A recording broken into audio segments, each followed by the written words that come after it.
காரிய தடை விலகி நினைத்த காரியம் அப்படியே நடக்கவும் வீட்டில் தெய்வீக சக்தி பெருகவும் காஞ்சி மகா பெரியவா கூறிய ஒரு பொருள் என்ன அப்படின்னா, அதுதான் மயில் இறகு. வீட்டில் இருக்க வேண்டிய முக்கியமான பொருள். காஞ்சி மகா பெரியவா தன்னை தேடி வரும் பக்தர்கள் அனைவருக்கும் ஆசிகளை மட்டுமல்ல, அறிவுரைகளையும் வழங்கக்கூடியவர்.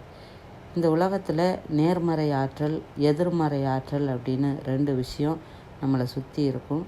இந்த 2 விஷயமும் தான் ஒரு மனிதனுடைய வாழ்க்கையை தீர்மானிக்குது. வீட்டில் மயில் இறகை வாங்கி வைக்கிறதுனால இந்த நேர்மறை ஆற்றல் அப்படின்றது பெருகும்.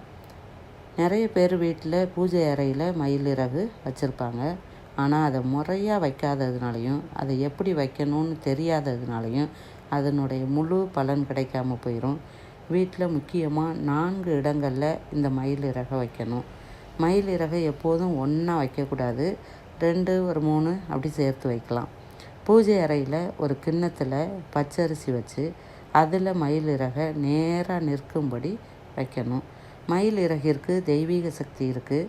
அது வீடு முழுவதும் தெய்வீக சக்தியை எப்போதும் நிறைவாக வச்சுக்கிடும். இதனால் தீய சக்திகள் வீட்டுக்குள்ளே அண்டாது. அடுத்ததாக வீட்டினுடைய ஹாலில் வைக்கணும். ஏதாவது ஒரு மூலையில் வைங்க. இப்படி வைக்கிறதுனால வீட்டுக்கு ஏற்படக்கூடிய கண் திருஷ்டினால் பாதிப்பு ஏற்படாது. அடுத்ததாக படுக்கை அறையில் சுவற்றில் ஒட்டி வைங்க, இல்லைன்னா எங்கேயாவது சொருகி வைங்க. இப்படி வைக்கிறதுனால கணவன் மனைவி ஒற்றுமை ஏற்படும். கெட்ட கனவுகள் நீங்கி நல்ல தூக்கம் வரும். அடுத்ததாக பணம் வைக்கிற இடத்துல பெட்டியில் வைங்க, கல்லா பெட்டியில் வைங்க. இதனால் வீண் செலவுகள் குறையும், வருவாய் அதிகரிக்கும். பொதுவாக வீட்டில் மயில் இறகு இருந்தால் எந்தவித காரிய தடையும் ஏற்படாது. மகாலட்சுமி கடாட்சம் நிறைந்திருக்கும். பூஜை அறையில் மட்டும் அரிசி மேலே வைங்க. மற்ற இடங்களில் சுவற்றில் ஒட்டியோ அல்லது சொருகியோ வைங்க. மயில் தெய்வீக பறவை, முருகப்பெருமானுடைய வாகனம். வேலுண்டு வினையில்லை, மயிலுண்டு பயமில்லை என்பார்கள்.